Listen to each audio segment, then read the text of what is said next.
Olá pessoal, para mais uma aula de microbiologia. Hoje eu faço sobre as técnicas de coloração. Quem sabe que as células são incolores na microscopia, a não ser aquelas que possuem pigmentos, como as microalgas que têm clorofila.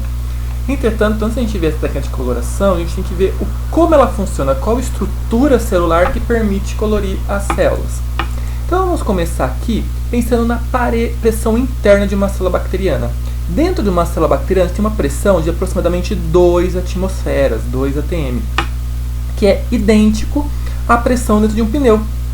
Então tem muita pressão osmótica, tem muita pressão, quer dizer que a célula bacteriana tem muito soluto dentro dela. Se tem muito soluto, consequentemente a água entra por osmose e aumenta a sua pressão sobre a membrana celular. E para a membrana celular não explodir, praticamente todas as bactérias, como eu falei na aula de procariontes, têm uma parede celular. Tudo bem? Essa parede celular evita a explosão, a lise celular. Então aqui, olhando a célula, lembra essa figura? Tem lá o nucleóide, que é o DNA, disperso citoplasma, ribossomo, citoplasma. Temos a membrana plasmática, que tem a mesma constituição, uma dupla camada fosfolipídica. E depois tem aqui em verde a parede celular. Praticamente todas as bactérias possuem essa parede celular. Essa parede celular, ela evita a lise osmótica, ou seja, evita que a célula rompa, que ocorra lise celular. E algumas ainda podem apresentar cápsulas, tá bom? Olhando aqui então, lembrando de osmose, se a gente tem células, quando eu falo em meio isotônico, hipotônico e hipertônico, tudo tem um referencial. Eu estou comparando quem aqui? Então aqui nessa primeira figurinha, eu tenho uma célula bacteriana num ambiente isotônico, ou seja, a pressão osmótica interna é semelhante à externa. Não há movimento total de água, total. Não quer dizer que a água não se movimente. Aqui significa o quê? Que a mesma quantidade de água que entra na célula é a mesma quantidade que sai, ou seja, zero fluxo.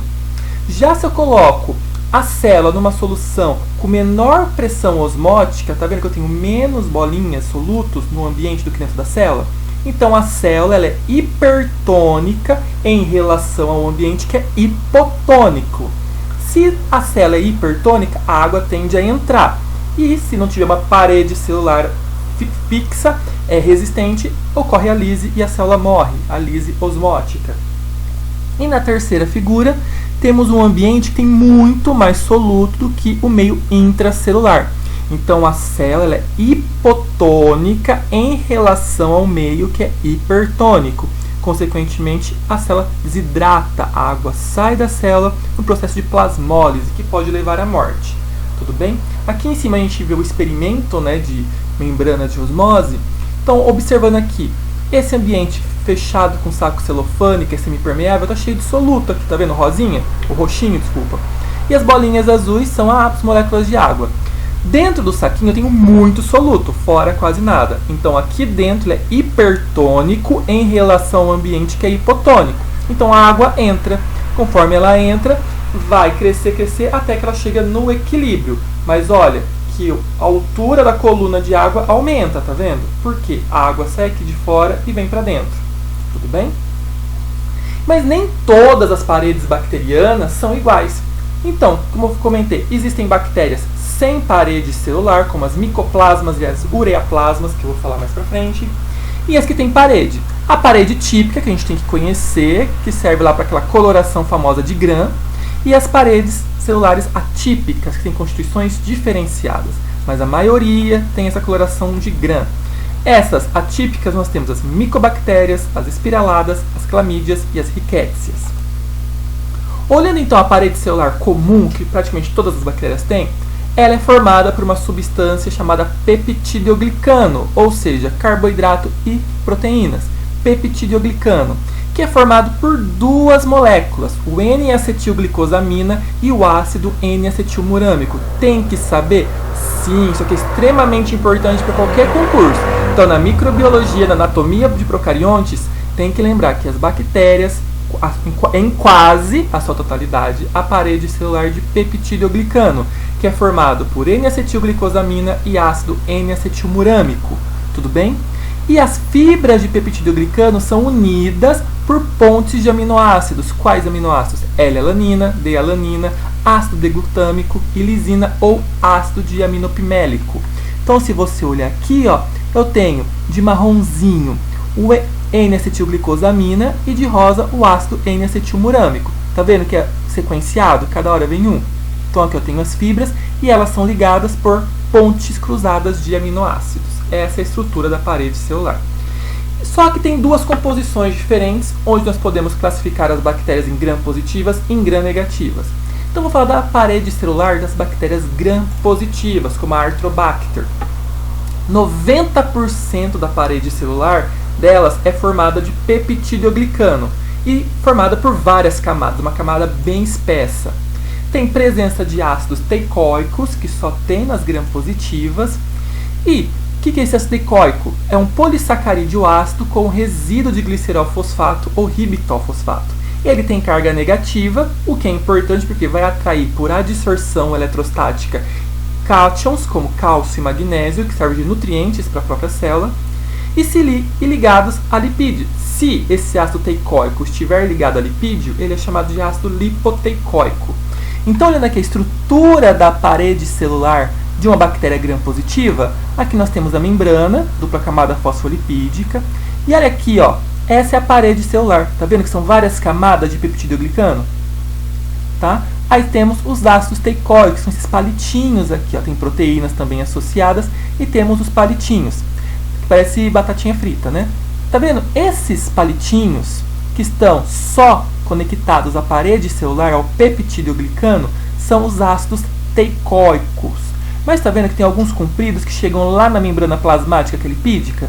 Então, se está ligado ao lipídio, é um ácido lipoteicoico. É só isso. Gente, não tem segredo, tá? Peptidoglicano e ácidos teicoicos. Ou lipoteicoicos, se ele chega na membrana plasmática.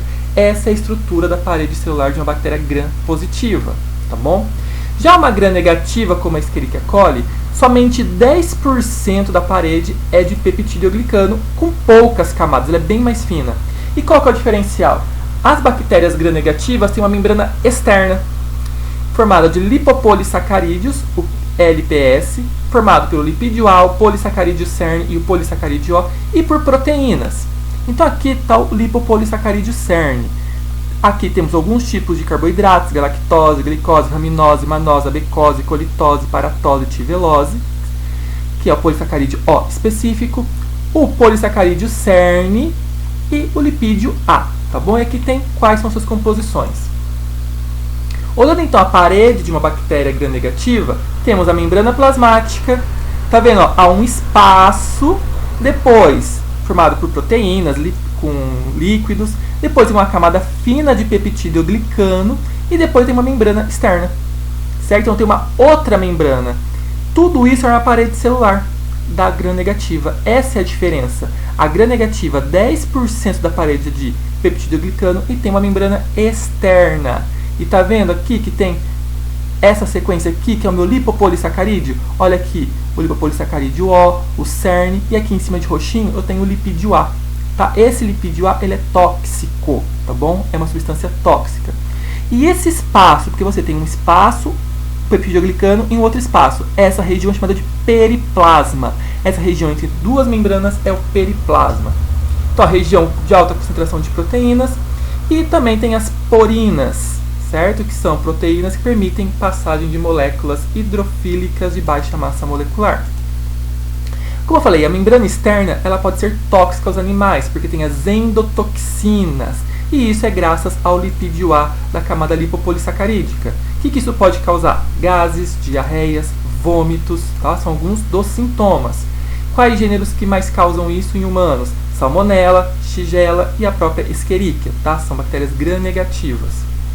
Aqui tem diferenças, tá, entre gram-positiva e a gram-negativa. Não vou me atentar a isso, mas aqui para tipo de curiosidade, a tópico de curiosidade, você pode comparar em várias características as gram-positivas e gram-negativas. Quanto às cápsulas, podem ser espessas, rígidas ou flexíveis. Se ela tem uma matriz compacta, a gente chama de cápsula. Se ela é deformável, a gente chama de camada limosa. E tem função patogênica, ela vai se ligar ao hospedeiro. Então você vê que tem a célula, olha uma camada ao redor dela, que é a cápsula. Muitas bactérias, se perdem essa cápsula, não conseguem causar patogenia no seu hospedeiro. Ela perde o potencial patogênico. Já os micoplasmas perderam a parede ao longo da evolução. São 100% parasitas, não têm parede celular. São as menores bactérias e os menores genomas conhecidos. E na sua membrana plasmática, elas têm esteróis e lipoglicanos, que são resistentes à lise celular. E esse lipoglicano causa infecção e patogênese, tá? Dá para perceber que é micoplasma. E a coloração em si, como que funciona? A coloração serve para aumentar o contraste na microscopia de campo claro, aquela microscopia que a gente usa em laboratório comum. E os corantes, eles são compostos orgânicos específicos, e na microbiologia nós usamos corantes básicos, ou seja, com carga positiva, porque a parede é negativa, como o azul de metileno, o cristal violeta e a safranina. Como que a gente prepara? A gente pega a lâmina, coloca lá, faz um esfregaço da porção que tem suas bactérias, passa no fogo, né, deixa secar, passa umas vezes assim no fogo para poder fixar, coloca o corante e observa em microscopia, certo? Para observar bactérias, a gente coloca ainda o óleo de imersão, porque ele vai afunilar mais o feixe de luz e você consegue ver bactérias, células procariontes. A coloração de Gram, tão famosa, foi criada em 1884 por Hans Christian Gram e é uma coloração diferencial em relação à parede celular. Então, primeira coisa, tem alguns métodos. Aplica cristal violeta como corante, que vai curar todas as bactérias. Depois você aplica o iodo, que vai ser um mordente. O iodo vai se ligar ao cristal violeta dentro da célula. Lava com álcool aquelas células que são gram-positivas, que a gente fala.